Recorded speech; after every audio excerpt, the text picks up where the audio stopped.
तुर्की का जो राजा था उसे पूरे विश्व के मुसलमानों का नेता माना जाता था और उसको बोलते थे खलीफा। खलीफा का जो साम्राज्य होगा वो होगा खिलाफत। खिलाफत साम्राज्य कहते थे।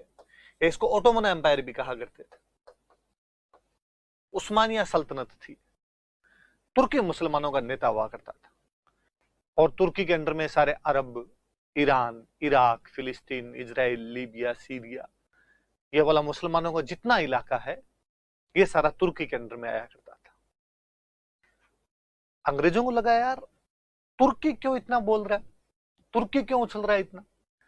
जर्मनी का समझ में आता था कि जर्मनी 1870 में नया नया एक देश बना था, अपनी आर्थिक और राजनीतिक और सामरिक ताकतें मजबूत कर रहा था, इसलिए उसका लड़ना स्वाभाविक है कि वो यूरोप का नेता बनना चाहता है। पर तुर्की ये भी लड़ता है। 1912-13 में, उससे पहले तुर्की बाल्कन युद्धों में भाग ले चुका था। तो ब्रिटेन को लगा कि तुर्की बहुत बड़ा है, एक बड़ा साम्राज्य है, धार्मिक आधार पर एक साथ जुड़ा हुआ है, क्यों ना इस बड़े साम्राज्य को तोड़ दिया जाए। बड़ा साम्राज्य टूट जाएगा तो इनकी फड़फड़ तो मिट जाएगी। तो अंग्रेजों ने अरब वालों को, ईरान वालों को, इराक वालों को, इनको भड़काया और इनको भड़का के कहा कि यार तुम अरब हो, सबसे पहले इस्लाम का उदय अरबों ने किया था और तुम पे राज करते हैं तुर्क, जिनको कभी तुमने मुसलमान बनाया, शर्म नहीं आती तुम्हें। और अरबों को लगा यार बात सही है, हम अरब लोग, हम पे कोई दूसरा हुकूमत कैसे कर ले। और उन्होंने कहा हमें आजादी चाहिए, हमें आजादी चाहिए। अंग्रेज यही चाहते थे। अंग्रेजों ने फर्स्ट वर्ल्ड वॉर खत्म होते ही कहा कि प्रत्येक व्यक्ति को आत्मनिर्णय, अपने निर्णय खुद, सेल्फ डिसीजन, सेल्फ डिटर्मिनेशन, अपने निर्णय खुद लेने का अधिकार है। वह कोई ग्रुप जो कहेगा कि हम इस देश के साथ नहीं रहना चाहते, हमारा अलग देश होना चाहिए, हम उनके अलग देश बनाएंगे। अलग देश बनाएंगे इसका मतलब तुर्की से अलग करके आपको अरब, ईरान, इराक, फिलिस्तीन, ये सब अलग करके बनाने पड़ेंगे। इसका मतलब तुर्की को तोड़ना पड़ेगा। इसका मतलब तुर्की का खलीफा अब सारे मुसलमानों का नेता या सारे मुसलमानों का राजा नहीं होगा, सब नहीं होगा। तो तुर्की के साथ में एक संधि की गई थी, सिवर्स की संधि, सेब्रे की संधि या सिवर्स की संधि तुर्की के साथ में की गई और कहा गया तुर्की के साम्राज्य, तुर्की के खलीफा का जो साम्राज्य है उसको खंड खंड कर दिया जाए, उसके टोटे टोटे किए जाए।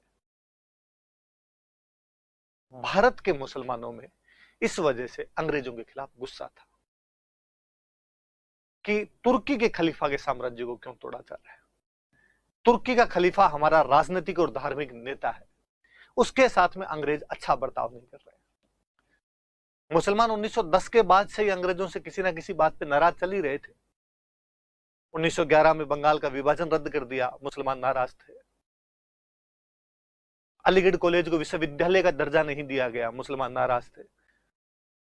अब एक नया कांड कि तुर्की की खलीफा के राज्य को तोड़ देंगे, मुसलमान और नाराज।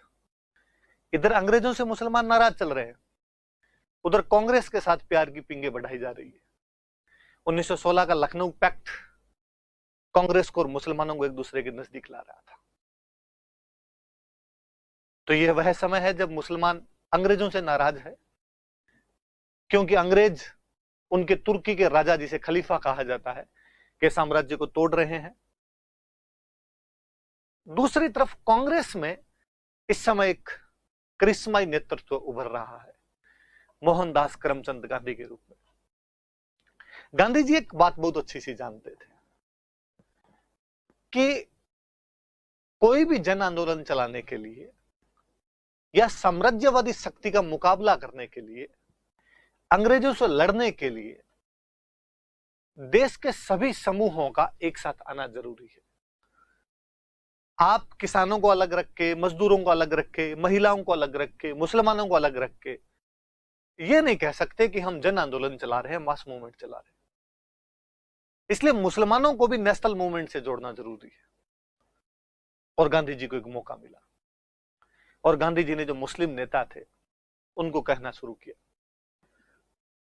कि यार तुम्हारे खलीफा का राज्य तोड़ा जा रहा है और तुम बोल ही नहीं रहे, तुम्हें इसके लिए आंदोलन करना चाहिए। पर यदि मेरे मानते हो तो वह आंदोलन अहिंसक होना चाहिए, वह आंदोलन नॉन वायलेंट होना चाहिए। दो भाई गांधी जी के पक्के समर्थक बने इस दौरान, मोहम्मद अली और शौकत अली, और उन दोनों भाइयों ने भारत के मुसलमानों के लिए एक आंदोलन खड़ा किया जिसे हम खिलाफत आंदोलन के नाम से जानते हैं।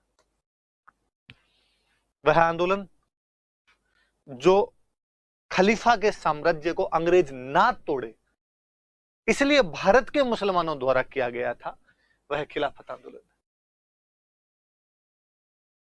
एक तरीके से एक अंतरराष्ट्रीय मुद्दे के लिए, एक इंटरनेशनल मैटर के लिए भारत के मुसलमानों द्वारा जो आंदोलन किया गया, जो कि अंग्रेजों के खिलाफ एक बड़ा आंदोलन था, वह खिलाफत आंदोलन। क्योंकि खलीफा के साम्राज्य को खिलाफत बोलते थे, इसलिए आंदोलन का नाम हमने क्या दे दिया, खिलाफत आंदोलन दे दिया। क्या बातें हुई, क्या नहीं भी, आगे और बताते हैं। देखो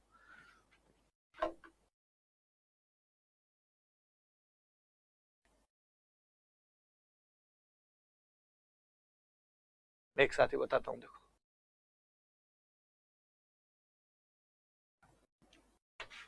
कुछ बातें मैंने बताई अभी आपको कि फर्स्ट वर्ल्ड वॉर के बाद तुर्की के खलीफा के साथ सीवर्स की संधि की थी, जिसके तहत ओटोमन साम्राज्य को समाप्त करना था, कि ओटोमन साम्राज्य को हम खत्म करेंगे। तुर्की के खलीफा के साथ अंग्रेजों की संधि की गई, इसलिए अंग्रेजों के खिलाफ भारतीय मुसलमानों में गुस्सा था। बेगानी शादी में अब्दुल्ला दीवाना, अपना सीधा सीधा कोई लेना देना नहीं था, मैटर तुर्की का मैटर। लेकिन भारत के मुसलमानों ने कहा कि नहीं, तुर्की का जो खलीफा है वो हमारा राजनीतिक और धार्मिक प्रमुख है। हालांकि तुर्की के खलीफा से हम कब के संबंध विच्छेद कर चुके थे। नरेंद्र सर जब सल्तनत पढ़ाते हैं तब बताते हैं कि शुरू में जब मुसलमानों का राज्य भारत में स्थापित हुआ था, इसलिए मुसलमान राजा मौलवियों को राजी करने के लिए अक्सर खलीफा के पास एक चिट्ठी लिख दिया करते थे कि साहब आपकी दया हो तो राज कर ले। खलीफा को भी पता था कि यार तुर्की में बैठ के वो दिल्ली में बैठे हुए राजा का क्या कर लेगा, वो कहता आशीर्वाद है। पर जब अपने मुगल काल शुरू हुआ था और जब बाबर आया था, बाबर से पहले वालों की उपाधि होती थी सुल्तान। सुल्तान का मतलब होता है खलीफा का प्रतिनिधि, रिप्रेजेंटेटिव ऑफ खलीफा। लेकिन बाबर ने खुद को कहा था बादशाह। बाबर ने कहा था बादशाह। बादशाह का मतलब स्वयंभू, मैं ही हूं, कोई खलीफा वलीफा वो मैं नहीं मानता हूं। इसलिए मुगल काल की शुरुआत से ही हम तुर्की के खलीफा के साथ एक तरीके से संबंध विच्छेद कर चुके थे, और भारत की जो भी इस्लामी राज्य हुआ करता था उसका तुर्की के खलीफा से सीधा सीधा कोई लेना देना नहीं था। परंतु नेताओं को नेतागिरी करनी, इसलिए नेताओं ने कहा कि नहीं साहब लेना देना है हमारा, और नेता ही जानते थे इस बारे में। मतलब हालात ये थे कि मोहम्मद अली, शौकत अली मस्जिद में मुसलमानों को इकट्ठा करते और इकट्ठा करके कहते अपने को खिलाफत आंदोलन चलाना है। सामान्य मुसलमान जो कि सामान्य किसान, मजदूर, दस्तकार के रूप में कार्य करता था, वह वापस पूछता क्या आंदोलन है ये, क्यों चलाना है? अरे आपने तुर्की के खलीफा को हटा दिया। कौन है ये खलीफा? मोहम्मद अली, शौकत अली साहब आपके कुछ लगते हैं, कुछ सरकारी नौकरी में थे, हटा दिए गए, और ये तुर्की का है, भोपाल में या लखनऊ में?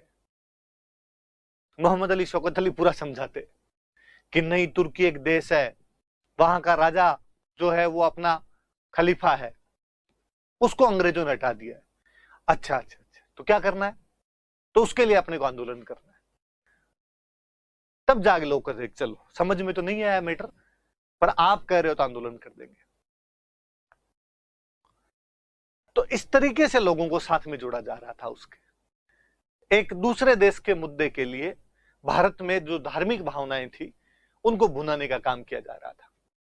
गांधी जी और कांग्रेस का मानना था कि जैसे तैसे ले दे के किसी भी मुद्दे पे मुसलमान नेशनल मूवमेंट से जुड़े तो सही, और यदि इस मुद्दे पे भी साथ आना चाहते हैं तो गलत क्या है?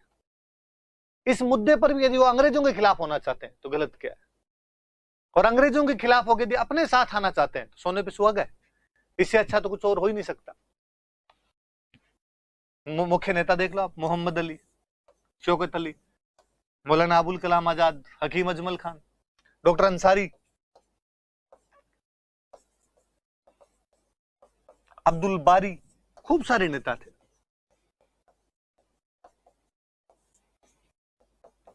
हसरत मोहानी, हालांकि जिन्ना डायरेक्टली नहीं जुड़े थे इससे, जिन्ना हालांकि कांग्रेस और लीग के बीच में कहीं पुल का काम जरूर कर रहे थे, पर जिन्ना इस मामले में अंग्रेजीदा आदमी थे। और जिन्ना ने कहा दिमाग खराब हो गया, कहीं की ईंट कहीं का रोड़ा, भानुमति का कुनबा जोड़ा, कहां का टर्की का मैटर लेके हम यहां जिंदाबाद के नारे लगा रहे हैं। क्या लगता है तुर्की का खलीफा अपना, और अपने को ऐसे मैटर नहीं उठाने चाहिए। पर मोहम्मद अली शौकत अली गांधी जी ने कहा कि तुम चिंता मत करो जिन्ना की, तुम आंदोलन करो, मैं साथ में। गांधी जी का साथ मिला तो इन लोगों ने आंदोलन खड़ा कर दिया। 1921 तक जाते जाते खिलाफत ने तो अपनी सांसें तोड़ दी थी, क्योंकि अंग्रेजों ने मुसलमानों की बात मानी नहीं। डॉक्टर अंसारी और मोहम्मद अली बाकायदा अंग्रेजों से मिलने के लिए लंदन गए।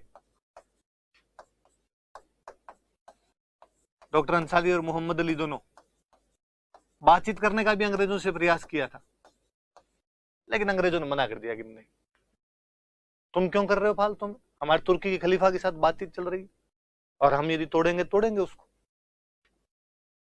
सबसे बड़ी बात ये देखो, 1924 में, 1920 में तो अंग्रेजी संधि कर रहे हैं फर्स्ट वर्ल्ड वॉर के बाद, 1919-20 में तो, और अंग्रेज केवल इतना कह रहे हैं कि तुर्की के खलीफा के साम्राज्य को छोटा कर दिया जाए, तुर्की के खलीफा के साम्राज्य के कुछ हिस्से खलीफा से छीन लिए जाए। 1924 में खुद में तुर्की में क्रांति होती है। नेता थे उसके कमाल मुस्तफा पाशा, या मुस्तफा कमाल पाशा, दुनिया के बेहतरीन लीडर्स में शुमार किया जाना चाहिए उस व्यक्ति को। टर्किश क्रांति करता है वो, टर्किश रिवॉल्यूशन करता है। उसने कहा खलीफा नाम की चीज ही नहीं होगी। अंग्रेज तो कह रहे हैं खलीफा का साम्राज्य छोटा हो, मैं कहता हूं खलीफा नाम की कोई चीज नहीं। हमारे देश में लोकतंत्र होगा, डेमोक्रेसी होगी, और खलीफा के साम्राज्य के जितने भी अंग हैं उनको समाप्त किया जाए। इवन कहते हैं कि उस बंदे ने अपने अधिकारियों को, और जब क्रांति कर दी, वो जब सर्वे सर्वा बन गया, तो उसने अपने अधिकारियों को इकट्ठा किया, इकट्ठा करके कहा उसने का तुर्की में सब चीजें तुर्की संस्कृति की होनी चाहिए। ये जो अरबी कल्चर है ना, यहां पर इस्लाम के नाम पर या धर्म के नाम पर, इसे समाप्त किया जाना चाहिए।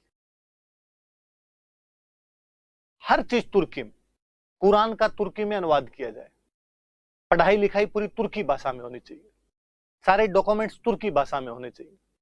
वरना पहले कहते भाई इस्लाम की भाषा अरबी है, तो तुर्की की जो राजकीय भाषा थी वो भी अरबी मानी जानी चाहिए। उसने कहा नहीं। उसने अधिकारियों से पूछा कि कितना टाइम लग जाएगा पूरी तरीके से टर्किश करने में अरेबिक चीजों को। अधिकारियों ने सोच के कहा साहब 12 महीने तो मान के चलो। उसने कहा 24 घंटे का टाइम है, जो अधिकारी अपना काम पूरा नहीं कर पाए उसका सर कलम कर दिया जाएगा। 24 घंटे बाद में तुर्की में अरेबिक कल्चर नाम की कोई चीज नहीं दिखनी चाहिए, पूरी टर्किश कल्चर होनी चाहिए। क्या महान नेता था वो, अपने देश को एक झटके में बदल गया था, रूपांतरण किया था, ट्रांसफॉर्मेशन किया था उसने तुर्की का।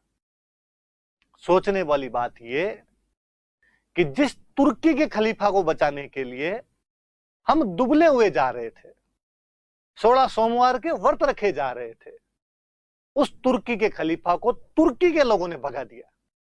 तुर्की के लोगों ने कहा कि हमें खलीफा की कोई आवश्यकता नहीं है। तब कई बार लगता है कि यार हमारे राजनीतिक निर्णय कितने गलत थे, हम क्या सोच रहे थे उस टाइम, हमेशा क्यों सोच रहे थे कि हम तुर्की के खलीफा को बचा देंगे। इवन और सुनो, कहते हैं कि जब कमाल मुस्तफा पाशा ने वहां पर क्रांति कर दी, उसके बाद अपने मोहम्मद अली मिलने के लिए गए कमाल मुस्तफा पाशा से, कहा कि मैं जाके बात करूंगा कि खलीफा को क्यों हटा रहे हैं। ऑफिस के बाहर जाके पर्ची वर्ची भेजी। कमाल मुस्तफा पाशा ने पूछा कौन है, जब कोई भारत का मुस्लिम नेता है कह रहा है कि खलीफा के साम्राज्य को खत्म क्यों कर दिया, खलीफा को सम्मानजनक स्थान दिया जाना चाहिए। कमाल मुस्तफा पाशा ने कहा कि पहली बात तो भारत के मुसलमान नेताओं को मैं मुसलमान ही नहीं मानता हूं। वो लोग है कि मुसलमान है, वो सब कन्वर्टेड है, इसलिए उनको ये बोलने का हक ही नहीं है। और दूसरी बात, हमारे देश का मामला है, यहां दाढ़ भात में मुसल चंद, आप होते कौन हो, भगाओ इसको। कमाल मुस्तफा पाशा ने मिलने से मना कर दिया था, मुलाकात तक नहीं की थी। अब जब तुर्की वालों ने खुद ने ही कह दिया कि हमें खलीफा नहीं चाहिए, तो अपने और कितने दिन तक बोलते हैं, और खिलाफत आंदोलन खत्म होना ही था।